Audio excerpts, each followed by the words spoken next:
Sum number 13, the sum of first 3 terms of geometric progression is 26. 3 terms का sum GP का 26 है, sum of their squares और उन्हीं terms का squares का sum 364 है. Find the terms of GP. T1 plus T2 plus T3 26 है. T1 मतलब A, T2, Tn का फॉर्मूला होता है ARn-1. तो T2 का फॉर्मूला AR2-1 यानी AR, T3 का AR स्केयर. A कॉमन आ गया, ये इक्वेशन 1 हो गई. अभी इन्हीं टर्म्स का स्केयर्स का सम जो है वो 364 है. A square plus A square R square plus A square R 4, 364. A square common आया. अब हम क्या करेंगे, जो नंबर 1 इक्वेशन है इसका स्क्वेयर करेंगे. Squaring both side. A into 1 plus r square whole square कर दिया और इधर 26 स्केयर. A का स्केयर A स्केयर हो गया. A plus B plus C whole square.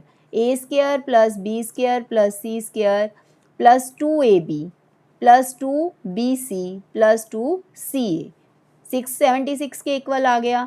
अब ये जो फर्स्ट 3 टर्म्स हैं, A स्केयर सबसे मल्टीप्लाई है, फर्स्ट 3 टर्म्स को हमने इकट्ठा राइट कर दिया और ये 2r cube and 2r square में से 2r कॉमन ले लिया. A स्केयर तो है ही बाहर, 2r कॉमन लिया तो यहाँ से 1 बचा, यहाँ से r स्केयर और यहाँ से r बचा. अब देखो इसकी जो हमारे पास वैल्यू है इक्वेशन नंबर 2 से 364 है और यहाँ से हमने क्या किया, 2ar अलग कर दिया और एक a लिया और यहाँ से 1 plus r square plus r, इसी की value a into 1 plus r square 26 के इक्वल पुट कर दिया. 2ar सेपरेट हो गया. अब 364 माइनस में जाएगा, 52 के टेबल पर कट के ये ar 6 आ जाएगा और a की वैल्यू 6/r जो है वो फर्स्ट इक्वेशन में पुट कर दी. a into 1 plus r square था तो a की वैल्यू पुट की, 2 के टेबल पर कैंसिल हो गया. अब हमने इसकी क्रॉस मल्टीप्लाई कर दी तो ये 3 से मल्टीप्लाई होंगी टर्म्स और ये 13r हो गया. 13r माइनस में गया. अब इसकी हमने फैक्टराइजेशन कर दी, middle term factorisation, r-3 into 3r-1. r या तो 3 होगा या 1/3 होगा.